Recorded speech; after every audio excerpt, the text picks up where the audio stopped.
Let me tell you about a really important tool to recognize when disconnection is happening even more in an argument with your partner. This is something that trips up a lot of people, and it's an easy logical fallacy to fall into. But unfortunately, as much as you feel right in the moment, it's actually creating a lot more distance and disconnection from your partner, which means less intimacy, less closeness, less stability in the relationship. And those are three huge things that foster intimacy, love, connection, and great sex. So this does connect to your sex life, surprisingly.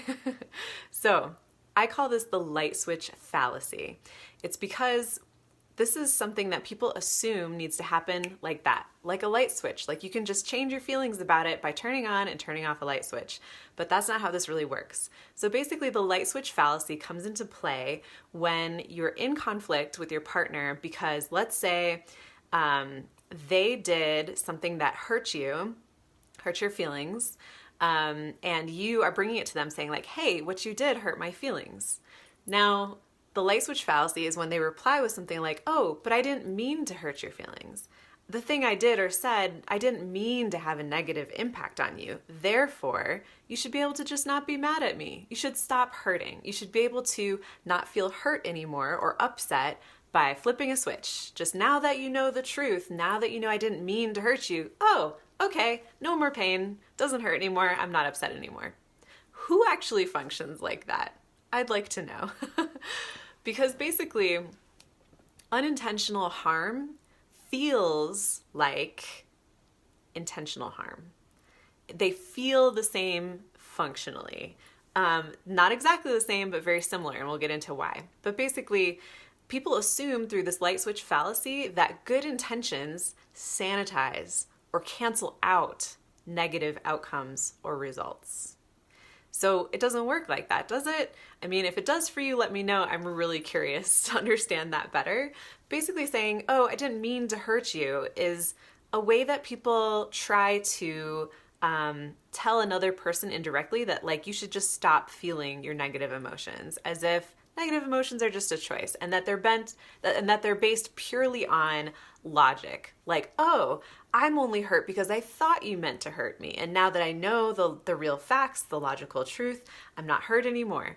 And maybe it sometimes works that way. That's really good to know. This is still important information, especially for your conflict resolution process together. But it's sometimes a person's way of avoiding accountability for their actions or avoiding responsibility for the outcome of their actions or words. It's a way that basically they can say, like, put off onto the other person, the person who's suffering, the person with hurt feelings. If you keep feeling hurt, if you keep being upset, if you're still mad at me, that's your problem. And you're holding a grudge. You hold on to anger. It's like a choice. You're choosing to be mad at me because you should know better now. You should not be hurt anymore because you know I didn't mean to hurt you, right? That's the narrative they're trying to push forth, and it comes from a wounded place. And I have some theories on that. Basically, they're ignoring the emotional impact on you, and it avoids that accountability, and it's perhaps the ego coming forth in an attempt to protect them, saying, I want to keep you safe, as the ego is always trying to keep us safe from criticism, safe from conflict, which can feel overwhelming and destabilizing and makes you feel vulnerable to criticism. These are things the ego does not like. And that way, the ego can maintain your image as a good person, someone who doesn't harm others, someone who is not flawed, doesn't make mistakes, is not hurtful, is not vulnerable to criticism. The ego tries to maintain that story about that person who's deflecting responsibility and saying like, oh, it's your problem if you're upset. And the ego is, of course, attempting to keep you safe. You can thank it, set it aside, and say, I hear what you're saying. I know it's uncomfortable to see myself as a person who hurts others. By accident, of course, hopefully. But I'm going to listen to my partner because they're expressing hurt, because they're speaking their lived truth. This is their actual life experience, their relative reality. This is what they really feel happened to them, and they're telling you about actual feelings that they have. Those feelings are totally real, and they can't just be blown off or rationed like rationally evaporated or reasoned away. And the people who fall victim to this light switch fallacy the most tend to be pretty rational people, people who are very logical, people who see emotions as choices and as things that we can completely control based on just the right or enough information, and we can change our feelings. And I think information influences our feelings. But the people who are on the receiving end of the light switch fallacy are like, hey, but I'm still hurting. Like what you said still hurt. I like to use the metaphor of stepping on someone's toes. Let's say someone steps on your toes unintentionally. And you're like, ow, oh my God, my foot hurts. You just stepped on my toe. And they're like, oh, well, I didn't mean to step on your toe. And you're like, okay, I mean, that's good to know, but my toe still really hurts. Like, it really hurts. So it's important information to know their intention. So intentions do matter, right? If someone steps on your toe intentionally, that tells you a lot about what kind of person they are, their character, that they are malicious and attempting to harm you. So yeah, really good to know that if they meant to step on your toe or if they meant to hurt your feelings, if it's an emotional conflict, but outcome matters too.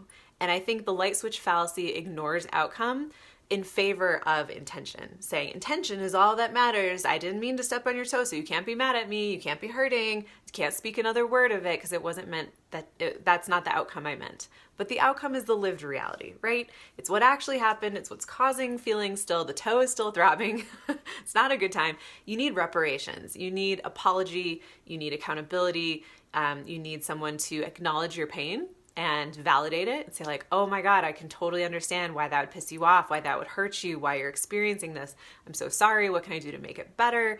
How can we prevent this from happening in the future? These are all extremely important things that focus on the outcome, the impact, the lived experience of the person who's hurt, right?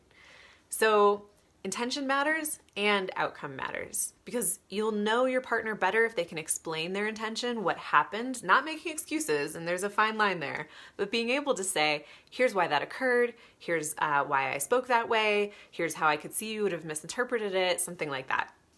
So this is really important to get to the root of in a conflict because you can circle around constantly about whether they meant to or didn't mean to, whether you should stop feeling what you're feeling and just focus on what the intention was, or who's accountable for what. And I think it's important to take accountability, acknowledging the reality of what happened, and then moving forward from there, because this is the fastest way towards reconnection. And conflicts stop connection. They create disconnection and distance and a lack of intimacy. So if you want to go the shortest route back to intimacy and connection with your partner, this is the way. Do not fall prey to the light switch fallacy.